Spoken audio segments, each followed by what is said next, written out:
Hey guys, welcome back to Fast Fix. In this video, we're going to show you how you can delete your TEMU account. So first here is open up your TEMU app, as you can see on your screen. And then tap on this U button here at the bottom middle of your screen. And from here, just need to scroll down, then tap on this settings. Then once you tap on that option here, want to go here and tap on account security right there at the top of this settings. And then here at the bottom, you'll find delete your TEMU account. So you just want to tap on this option right here. And here you just want to check this. I want to permanently delete my TEMU account and all its data.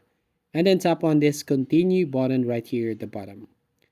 And then once you've done right here, as you can see, just need to confirm your action by tapping this delete button. Are you sure you want to delete your account?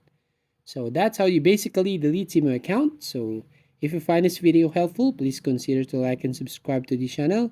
And don't forget to hit the notification bell to notify you on the next video.